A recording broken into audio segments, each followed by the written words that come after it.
নব্য ফেসিবাদকে রুখতে হবে, নব্য ফেসিবাদের দোসরদেরকে সিধা করতে হবে। দেশের জনগণ আমাদের সঙ্গে আছে, আমাদের সঙ্গে থাকবে। যদি তারা বাঁচতে চায় সবাই একসঙ্গে হতে হবে, দেশকে বাঁচাতে হবে। বিভীষিকাময় পরিস্থিতির ভিতর দিয়ে জাতীয় আমরা অগ্রসর হচ্ছি। আজকে চারিদিকে অনিশ্চয়তা, অস্থিরতা, একই সঙ্গে অস্বস্তিকর একটা অশুভ শক্তির বলয় যেন জাতিকে ঘিরে ধরেছে। মানুষ আতঙ্কগ্রস্ত, কোনো মানুষ স্বাভাবিক জীবন যাপন করতে পারছেন না। কোনো মানুষ যখন সকালে বের হচ্ছেন তাদের স্ত্রীরা বলছেন বিকালে আমার স্বামী ঘরে ফিরে আসবে কিনা আমরা জানি না। যখন কোনো মেয়ে যাচ্ছে ইউনিভার্সিটিতে, তার মা বলছে যে ঠিকমতো আমার মেয়েটা ফিরে আসবে কিনা, আমি সারাদিন এটা নিয়ে চিন্তায় থাকি। অত্যন্ত একটা অস্বস্তিকর পরিবেশ। যার ব্যবসা বাণিজ্য আছে সে মনে করছে আমার ব্যবসা প্রতিষ্ঠান আমি গিয়ে দেখব নাকি আগুনে জ্বালিয়ে দেওয়া হচ্ছে সেটি দেখব। অফিস আদালত কোথায় ভেঙে পড়া হচ্ছে কোনো খবর নেই। মানুষ একটা এইরকম ধরনের হতাশাগ্রস্ত এবং এই ধরনের আতঙ্কগ্রস্ত মানুষ বাংলাদেশে ইতিপূর্বে কোনো সময় ছিল আমাদের জানা নাই। অনেক বিপদ আপদ আমরা অতিক্রম করেছি, কিন্তু একটা নতুন ধরনের বিশাল একটা অশুভ শক্তি আমাদেরকে যেন আছড়ে পিষ্টে ধরছে এবং তার থেকে আমাদের বেরিয়ে আসার কোনো উপায় নেই। সমস্ত লোককে, সারা দেশকে ঢালাওভাবে ফেসিবাদ এবং ফেসিবাদ দোষর হিসেবে আখ্যা দিয়ে সমস্ত লোককে যে কোনোভাবে অন্যায় অত্যাচারের মধ্যে দিয়ে তাদেরকে যেতে হচ্ছে। আজকে কোনোখানে কোনো কিছুই আমরা ভালো কিছু দেখতে পাচ্ছি না। আমরা বললাম ফেসিবাদ বিরোধী, আগে আমরা বলতাম এক স্বৈরাচার বিরোধী অথবা কর্তৃত্ববাদী সরকার বিরোধী আন্দোলন। আমরা এটা করেছিলাম, কত আন্দোলনের পরে শুনলাম এটা হলো ফেসিবাদ। ঠিক আছে, ফেসিবাদ বিরোধী আন্দোলন। এই ফেসিবাদ বিরোধী আন্দোলনের পরে ফেসিবাদের পতন হলো। এখন আমরা লক্ষ্য করলাম নব্য ফেসিবাদের উত্থান হচ্ছে। নব্য ফেসিবাদ এবং তার দোসর, নব্য ফেসিবাদ এবং তার দোসর সারা দেশে দাবিয়ে বেড়াচ্ছে। কি পরিবর্তন হয়েছে বলেন? এই একতরফা নির্বাচনের দিকে যেখানে শেখ হাসিনা যেতে গেছিল সেইখানে যাচ্ছে না তারা। এই এক ধরনের নির্বাচন, এই এখন যে কোনো ধরনের প্রতিষ্ঠান, যে কোনো ধরনের পেশাজীবী সংগঠন, ইঞ্জিনিয়ার্স ইনস্টিটিউট বলেন, বাংলাদেশ বলেন, সাংবাদিক সম্মেলন, এই সাংবাদিক ইউনিয়ন বলেন, সবগুলোতে এখন দলীয় সরকার, দলীয় বা দলীয় একটা অঙ্গ সংগঠন হচ্ছে না। এই মাইক কি করো,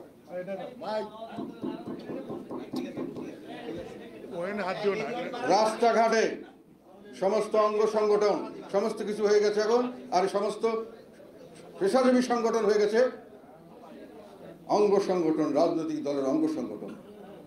ইউনিভার্সিটিগুলো দলীয়করণের চরম অবস্থান বেড়েছে, ব্যাংক, আদালত সবকিছু দলীয়করণ হয়ে গেছে। তো আপনি ফেসিবাদ দূর করে কি আনলেন? আপনি আনলেন নব্য ফেসিবাদ এবং তার দোসর। আপনার যেখানে যান, রাস্তাঘাটে, ফুটপাত, ঘাট, মাঠ, কোনো জায়গায় চাঁদাবাজি কি কোনো বন্ধ হয়েছে? বেশি হয়েছে, অনেক বেশি হচ্ছে। কোনোখানে কি দুর্নীতি ছাড়া কোনো কাজ হচ্ছে? অফিস আদালতের ট্রান্সফার, প্রমোশন থেকে শুরু করে টেন্ডারিং করা, কোনোখানে কি কম হচ্ছে? যে আপনি ফেসিবাদের কথা বললেন, সেই ফেসিবাদের চেয়ে কি আপনি কোনো ভালো কিছু করতে পারছেন? করবার কোনো ইচ্ছা আছে? ইচ্ছা তো দেখছি না।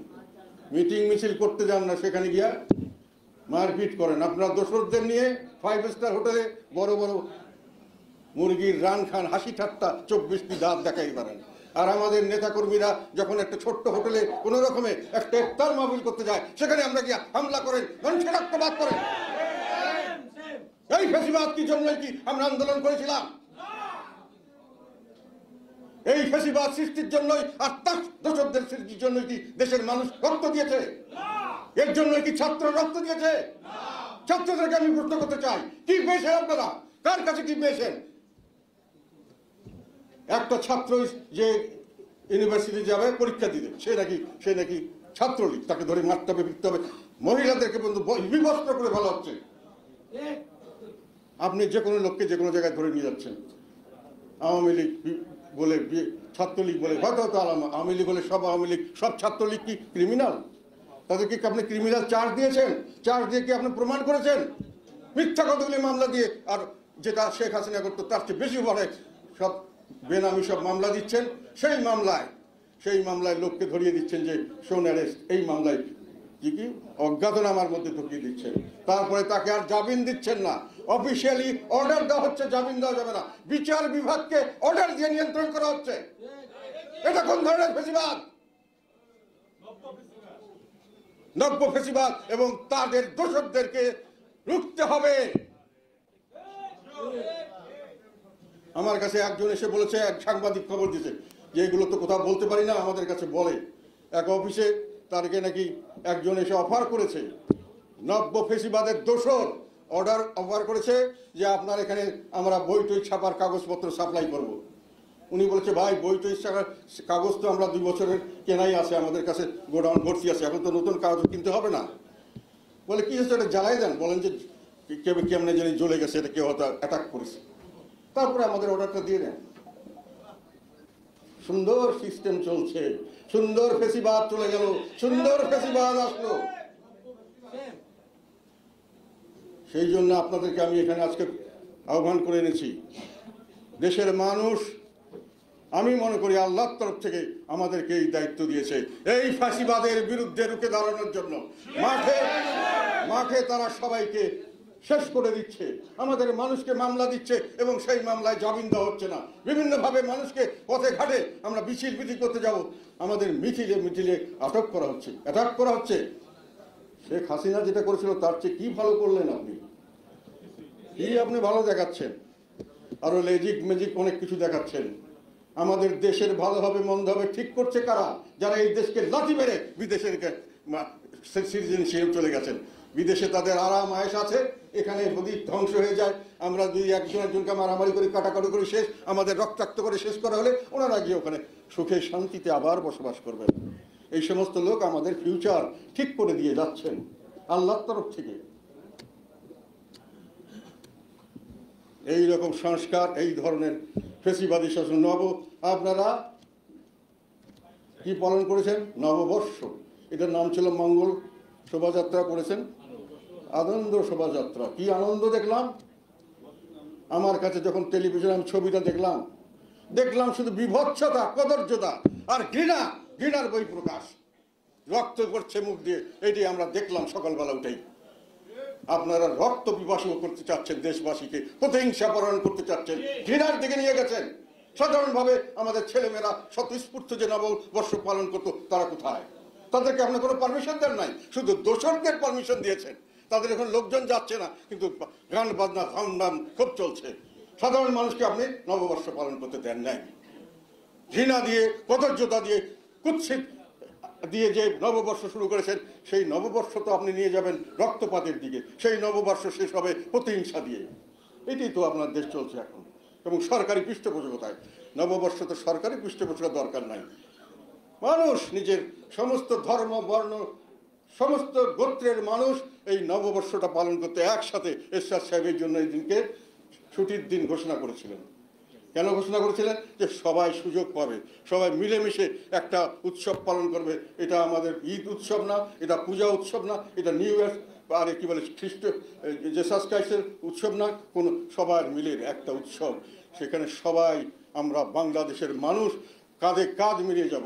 আপনি খ্রিস্টান থেকে এখান থেকে ওখান থেকে লোক না চালেন, তারপরে কি করলেন? এই সব লোককে দিয়ে আমরা একটা পাকিস্তান আমলে দেখেছি, শেখ হাসিনা আমলে দেখেছি, সব আমলে দেখেছি, মাইক দিয়ে খুব ধুমধাম, আমরা খুব আনন্দে আছি খুব সুন্দর। যখন ইলেকশন ভালো হতো না, তখন দেখতাম টেলিভিশনে দেখাতো কিছু লোক ভাড়া করা। এত সুন্দর ইলেকশন কোনো সময় দেখি নাই। ওই ভাড়া করা জিনিস দেখাই দিলেন। আপনারা আমাদেরকে বোকা মনে করেছেন, নাকি মনে করেছেন যে আমরা ভয় পেয়ে গর্তে ঢুকে যাব? বয়স হয়ে গেছে, আমাদের ভয় পাওয়ার কিছু নাই, এমনি আমাদের চলে যাওয়ার সময় হয়ে গেছে। তাহলে ভয় দেখাবেন না, আমাদের সঙ্গে অনেক তরুণ আছে। আপনাদেরকে আমরা এই কারণেই আমি আজকে আপনাদের ডেকে এনেছি আমার প্রত্যেকটি জায়গায় আমার মানুষ আছে, যতই চেষ্টা করা হোক সেই মানুষ থাকবে ইনশাল্লাহ। এবং আমাদেরকে যে দুর্নাম দিয়ে আমাদেরকে বিভিন্নভাবে যে পিছিয়ে হটে দেওয়ার চেষ্টা করেছে, আমরা সুবিধাবাদী, আমরা সুবিধাভোগী, এখন আপনাদের প্রমাণ করার সময় এসেছে জনগণের প্রয়োজনে আমরা সব সময় ছিলাম, জনগণের প্রয়োজনে সব সময় সামনের দিকেও থাকবো ইনশাল্লাহ। থাকবেন না? থাকবেন। আপনাদের মধ্যে অনেকে থাকবে না, অনেক বড় বড় নেতা আসছে, আসে নাই, ভয় পায়। এখন আপনাদের সঙ্গে সবাই আসছে, যারা পদ পদবি হেন তেন, এখানে বসবো না ওখানে বসবো, পিছনে কেন বসবো, আমি এত কিছু, এত আমার ত্যাগ, এত কিছু আমার থাকতে হবে, এই আমি করেছি সেই করেছি, এরা কোথায়? কোথায় এরা? ঘরের চকির নিচে লুকিয়ে আছে, কেননা তারা অপরাধ করেছে। আমরা অপরাধ করি নেই সেই জন্য বুক ফেলে আছে, আপনারা অপরাধ করেন নেই সেই জন্য এখানে আসছেন, আপনারা বুক ফেলে আসছেন। যারা খাটের নিচে আসে তারা খাটের নিচেই থাকবে, থাকবে না? তাদেরকে খাটের নিচেই রাখতে হবে। দেশের জনগণ তাদেরকে আর গ্রহণ করবে না, আমাদের দল হোক আর যে দলেরই হোক।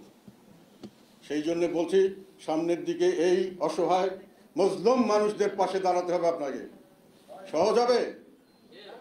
নব্য স্বৈরাচার আমরা একটা একদম সাধারণ একটা অনুষ্ঠান, যেটা সারা বিশ্বের মানুষ করছে, মুসলমানরা করছে, খ্রিস্টানরা করছে, সব দেশের লোক করছে, এই যে ইসরায়েলের যে বোমাবর্ষণ আমাদের এই প্যালেস্টাইনি শিশুদের উপরে, মহিলাদের উপরে, বেসামরিক নাগরিকদের উপরে, যারা কোনো কিছুর মধ্যে জড়িত না, সাধারণ মানুষের উপরে, অসহায় মানুষের উপরে, সেটার বিরুদ্ধে আমরা প্রতিবাদ করতে পারবেন না। কেন পারবেন না?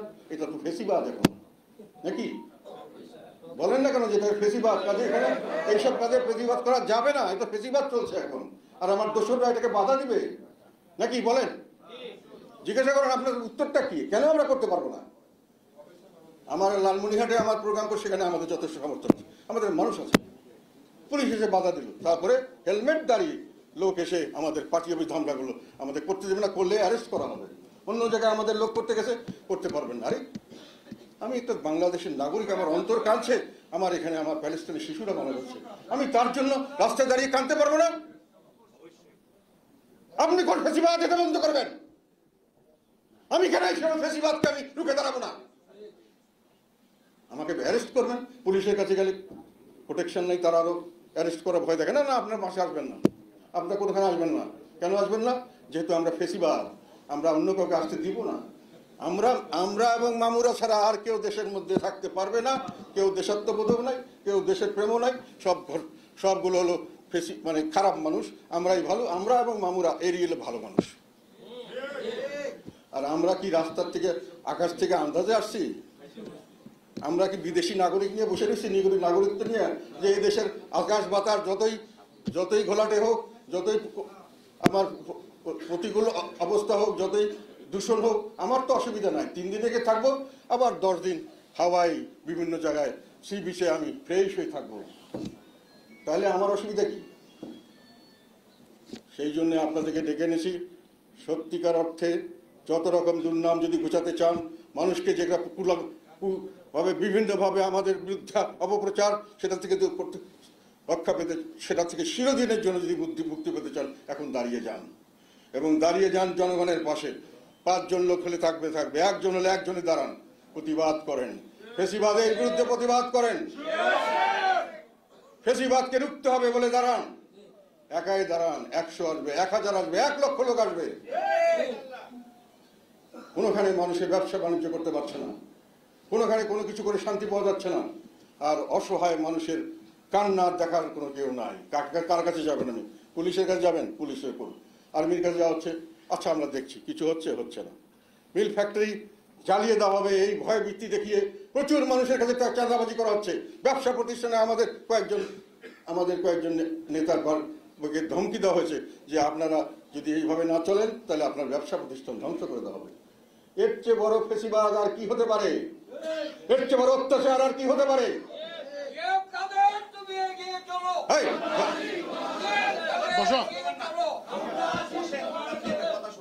ঘরের ভিতরে স্লোগান চলবে না, স্লোগান দিবা বাইরে, ফেসিবাদের সামনে। ফেসিবাদ যখন মারবে তখন রক্ত দিয়ে ফেসিবাদকে রুখতে হবে। এই ফেসিবাদকে রুখতে হবে রক্ত দিয়ে। যেখানে যেখানে আমাদেরকে বাধা দেওয়া হবে, সেখানেই প্রতিরোধ হবে। আমি আপনাদেরকে কাউকে আক্রমণ করার জন্য বলছি না, কিন্তু আক্রান্ত হলে আপনারা নিজেকে সেভ করবেন, আর দরকার হলে জীবন দেবেন। কত রক্ত চাও? পহেলা বৈশাখে যে রক্ত দেখিয়েছ, কত রক্ত চাও আমাদের থেকে? রক্ত খেয়ে চলে যাও, দেশকে মুক্ত করে যাও। পেট ভরে গেলে চলে যাও, দেশকে রক্ষা করতে পারো। মানুষের কাছে আমরা সংগ্রাম করি নাই? শেখ হাসিনার বিরুদ্ধে সবচেয়ে বড় কথা, শক্ত কথাগুলো কে বলেছে? সবচেয়ে বড় শক্তি আমরা দেখানো। এই 1 জুলাইয়ের পর থেকে 3রা জুলাই কে সবচেয়ে প্রথম কথা বলেছে এই ছাত্রদের জন্য? আজকে আমি ছাত্র সমাজের কাছে আমি জানাতে চাই, তোমাদের কাছে আমার প্রশ্ন, কে বলেছে সবচেয়ে প্রথম তোমাদের কথা? কে বলেছে এটা কোটা বিরোধী আন্দোলন নয়, এটা বৈষম্য বিরোধী আন্দোলন? কে বলেছে যে এই বৈষম্য বিরোধী আন্দোলনে আমাদের দেশের মানুষ, বাঙালির বৈশিষ্ট্য কোনোদিন পিছু হটে না? সর্বোচ্চ সব ত্যাগ স্বীকার করতে তারা রাজি থাকে, তারা কখনোই পিছু হটে না যতক্ষণ পর্যন্ত না এই বৈষম্য বিরোধী আন্দোলনে জয়লাভ করা যায়। সরকারকে বলেছিলাম, হুঁশিয়ার, আপনি বিরাট বিপদে হাত দিয়েছেন। কে বলেছে? অন্য কোনো দল বলে নাই, জাতীয় বাড়ি বলেছে। তারপরে তিনি প্রত্যেক দিন থেকে জাতীয় বাড়ি একমাত্র অফিসিয়ালি বৈঠক করে সিদ্ধান্ত দিয়েছে, তাদেরকে সমর্থন করলাম। তাদের শহীদ হয়েছে রংপুরে, সেই শহীদের কবর প্রথম জিয়ারত করেছে কে? তার পরিবারকে সান্ত্বনা দিয়েছে কে? আর আপনি বলেন ছাত্ররা লাফাচ্ছে, আমরা নাকি দোষর। তুমি কোথায় ছাত্র নেতা হলো? কেমন করে হলো? কেমন করে এখন শান শওকাতে চলো, 5 স্টার হোটেলে চলাফেরা করো? কেমন করে? আমাদের রক্তে দিয়ে, আমাদের পরিশ্রমের জন্য। আর আমরা হলাম দোষর, আর তোমরা হইলা গিয়া ফেরেশতা।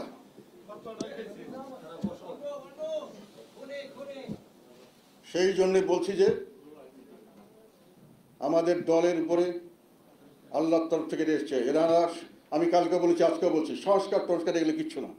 আপনি 50 ভাগ লোককে বাদ দিয়ে আপনি সংস্কারের প্রস্তাব করছেন, এটা করছেন, তেন করছেন। এগুলো তো আপনি যখন পরবর্তীকালে যদি সত্যিকার নির্বাচন হয়, সেই নির্বাচনে আমরা যদি আসি, তখন তো আমরা আপনাদের সংস্কার দেখবো না, আমরা নিজের সংস্কার চিন্তা করবো। কারণ আপনারা যে সংস্কার করছেন, এটা তো এলিয়ান আইডিয়া। এলিয়ান মানে অন্য গ্রহের থেকে আসা আইডিয়া। আপনি তো এই গ্রহের মধ্যে নাই, আমরা তো এই গ্রহে বসবাস করি। আমরা তো বিদেশি গ্রহের থেকে আসে, এখানকার সিস্টেম তো চলবে না। আর ইলেকশন ছাড়া এই দেশের কোনো রক্ষা করার কোনো উপায় নাই। অবাধ, সুষ্ঠু এবং ইনক্লুসিভ, মানে অবাধ সুষ্ঠু মানে হলো ইনক্লুসিভ নির্বাচন। সব দলমত মিলে যদি নির্বাচন হয়, দেশে বিদেশে এটা গ্রহণযোগ্য হবে। না হলে সেই নির্বাচন কোনো গ্রহণযোগ্যতা পাবে না। গ্রহণযোগ্যতা না পেলে সেই সরকারের বৈধতা থাকবে না। বৈধতা না থাকলে কেউ কোনো লং টার্ম এগ্রিমেন্ট করবে না, কেউ কোনো ইনভেস্টমেন্ট করবে না। এমনকি বৈধতা হলেও, সকলে মিলে নির্বাচন করলেও, বৈধ হলেও যদি আইন শৃঙ্খলা স্থিতিশীল না হয়, তাহলে কেউ এখানে বিনিয়োগ করতে আসবে না। বিনিয়োগ না করতে আসলে আপনার দেশে কোনো চাকরি সৃষ্টি হবে না, আপনার ইনকাম বাড়বে না। দেশের মানুষ, সাধারণ মানুষরা চাকরি হারাচ্ছে, ইয়াং ছেলেরা, যুবক সমাজ নতুন করে বেকার হচ্ছে, মিল ফ্যাক্টরি বন্ধ হয়ে যাচ্ছে। কৃষকরা অনেক বাহাদুরি দেখানো হয়েছিল গত সরকার আমলে, কি যে আমরা জিনিসের কি পেঁয়াজ রসুনের দাম কমে ফেলছি, আলুর দাম কমিয়ে ফেলছি। তখন আমি বলেছিলাম, আমি সাংবাদিক সম্মেলনে বলেছিলাম যে রংপুরে গেছি, কৃষকরা কাঁদছে। আলুর চাষি বলেছে, স্যার আমার আলুর যা খরচ হয়েছে তার 25% আমি বিক্রি করে পাচ্ছি, বাকিটা ফেলে দিতে হচ্ছে, গোডাউনেও জায়গা নাই, আমি কোনো কোল্ড স্টোরেজ পাচ্ছি না। পেঁয়াজও এই অবস্থা হয়েছে। কিন্তু সহসা বোঝা উচিত ছিল যে কেন জিনিসের দাম হঠাৎ করে কমে। হঠাৎ করে জিনিসের দাম কমে গেলে যে ইম্পোর্ট করে তার ইম্পোর্টারদের ক্ষতি হয়, যে প্রডিউস করে তার প্রডিউসারের ক্ষতি। তাকে সবসময় দেখতে হয় যে কী কেন হলো, তাকে কিভাবে রক্ষা করা যায়। তাকে খরচ উঠাতে হবে, তাকে তো লাভ করতে হবে, তাকে তো বাঁচতে হবে, না হলে তো সেই জিনিস আবার চলবে না। টেলিফোন বন্ধ করো।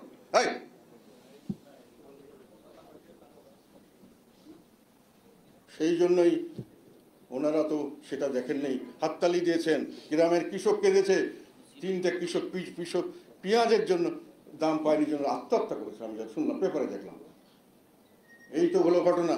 সমস্ত বিল ফ্যাক্টরি বন্ধ হয়ে যাচ্ছে। এখন ভালো হয়েছে একটা জিনিস, যে রেমিটেন্স আসছে। একটা রেমিটেন্সের উপর একটা দেশ চলে না। এক্সপোর্ট করতে হবে। দেশের মানুষের হাতে টাকা নেই, সরকারের হাতে টাকা নেই, সরকার রেভিনিউ কানেকশন করতে পারছেন না, কেননা কারো আয় ইনকাম নাই, ব্যবসা বাণিজ্য নেই, আপনাকে ট্যাক্স দিবে কি? সরকারের হাতে টাকা নেই, বিদেশি টাকা ওই এক্সপোর্ট থেকে কিছু আসছে ব্যাকলগ, সামনের দিকে এক্সপোর্ট বন্ধ হয়ে গেলে কি অবস্থা হবে আমরা জানি না। ট্রাম্পের যে ট্যারিফ নীতি সেখানে কি হবে আমরা জানি না, সেটার জন্য কিন্তু ভয়াবহ কিছু ঘটতে পারে, তখন আমরা নাই। আর আপনার দেখা যাচ্ছে যে IMF টাকা দিবে কিনা ঠিক নাই, মনে হয় দিবে না বলেই তারা সিদ্ধান্ত, যতটুকু শুনলাম আমি এক্সপার্টদের কাছ থেকে। তা আপনার কাছে আর বিদেশিরা হাততালি দিয়ে চলে গেছে, ভালো নাচ দেখলাম, ভালো গান শুনলাম, চলে গেলাম, আশ্বাস দিয়ে গেলাম আপনাদের হাজার হাজার কোটি টাকা আপনাদের এখানে আনবো এক সময়, যখন আপনারা থাকবেন ভালো, আমরাও ভালো থাকবো, দেখবো আর কি, নাকি কেউ এখানে দিবে? আপনি টাকা এখানে টাকা আপনি এখানে দিবেন? যারা আয়োজক তাদেরকে বলি, আপনি কয় টাকা ইনভেস্ট করেছেন এখানে? করবেন? করবেন কেন? আপনার অফিস কালকে যাবে, পরে আপনার অফিস যে জ্বালিয়ে দেওয়া হচ্ছে না, আপনি কেমন করে শিওর করবেন? আপনি মনে করছেন আপনার দোষর, ফেসিবাদের দোষর, এই জন্য আপনি সেভ হবেন? সবসময় ফেসিবাদের দোষরগুলি সেভ হতে পারবেন? পারবেন না হয়তো, কাজে আপনি ইনভেস্ট করবেন না, আপনি ওইটাই চিন্তা করবেন, বেশি চিন্তা করবেন।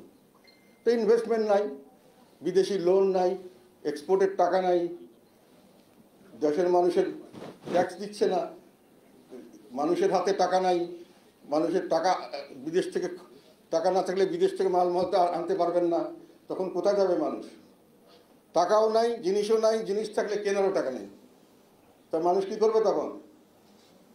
তখন রাস্তায় রাস্তায় লুটতরাজ হবে, কেউ কারো কথা শুনবে না, কেউ পুলিশকে আপনি বেতন দিতে পারবেন না, যেহেতু রেভিনিউ কালেকশন নাই, পুলিশ কেন আপনার কথা শুনবে?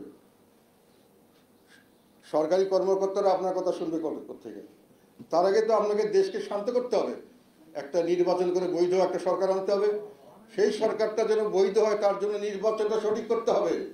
পুলিশ আপনার কথা শুনে না, পুলিশ কিছুটা শুনে বিএনপির কথা, কিছুটা শুনে জামাতের কথা, কিছুটা হাউতাস, কালকে আমাকে ফাঁসি দেয় না, কি করব না করব। ম্যাজিস্ট্রেটদের একই অবস্থা, সেইখানে নির্বাচন কি হবে? যে যা পিটায় পুটায় নির্বাচন হবে, সেই নির্বাচনে বৈধতা পাবে? আর একটা হলো নিজের দল করছেন, নিজের সমমতায় চিরস্থায়ী থাকবার জন্য, সেই দলকে পাশ করানোর জন্য রিভিউ কি বলে সংস্কার করবেন, ইত্যাদি করবেন, আর সেই দলকে পাশ করাবেন যেন তেন প্রকারে। এই নির্বাচন কি শেখ হাসিনা নির্বাচন হচ্ছে ভালো হবে কোনো, নাকি খারাপ হবে? তাহলে সেই বৈধতা নিয়ে শেখ হাসিনা এত এত হ্যাঙ্গি ফ্যাঙ্গি করে মিলিটারি পুলিশ সব হাতে নিয়ে পারলো না, আপনি কয় মাস পারবেন? কয় মাস পারবেন? কয়দিন পারবেন?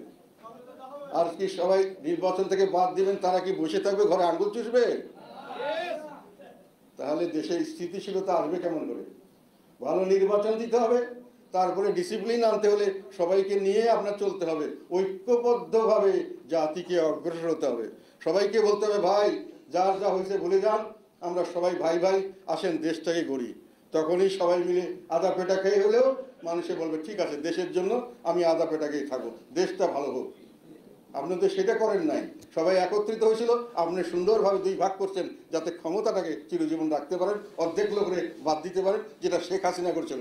আপনি আপনার কথায় ফেসিবাদ, সেই ফেসিবাদ থেকে শিক্ষা গ্রহণ করতেছেন, শিক্ষা নিচ্ছেন, ট্রেনিং নিচ্ছেন ফেসিবাদের থেকে, সেই ফেসিবাদের ট্রেনিং নিয়ে আপনি ফেসিবাদ হবেন, আর সেই ফেসিবাদের পতন হয়েছে, এই ফেসিবাদের পতন হবে, হবে কিনা? তোমরা সেখানে দাঁড়াতে পারবা কিনা? সাহস আছে কিনা? ওই পথে গেলে মাঠ দিতে আসবে ফেসিবাদের দোসররা, পুলিশ তাকে সহযোগিতা করবে, সহ্য করতে পারবা? না করতে পারলে ঘরের ভিতরে চলে যাও, কোনো অসুবিধা নেই। হাজার হাজার লক্ষ লক্ষ লোক আসবে। সেই জন্য আমি এখানে এই বর্তমান পরিস্থিতি নিয়ে তোমাদের মতামত জানতে চাই। সেকেন্ড হলো, আমাদেরকে ষড়যন্ত্র শুরু করছে। কি ষড়যন্ত্র?